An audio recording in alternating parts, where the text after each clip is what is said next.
Welcome to the Rim Break Rodeo. We hope this video helps. You begin by confirming Garageband recognizes your keyboard. Plug the USB or Midi interface and open Audio Midi setup. Once done, create a software instrument track and choose the instrument patch you want.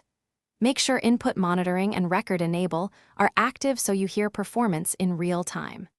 Next, open Smart Controls or Musical Typing to verify Midi input messages appear. This immediate feedback shows notes and CC data are reaching Garageband, so you can proceed to latency and mapping. Now you map performance controls and tame latency. In Garageband's audio preferences, reduce the I/O buffer to 128 or 256 samples.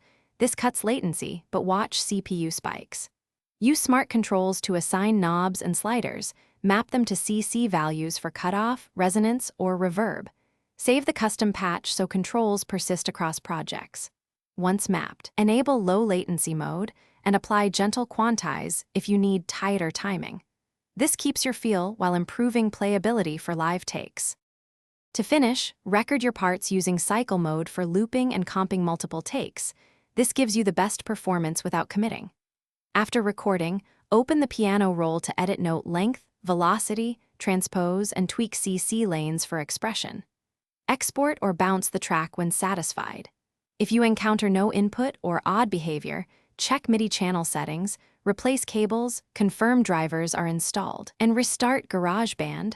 Often a restart resolves Midi routing conflicts. That single troubleshooting step fixes most problems quickly. Thanks for watching. Consider subscribing if we helped you.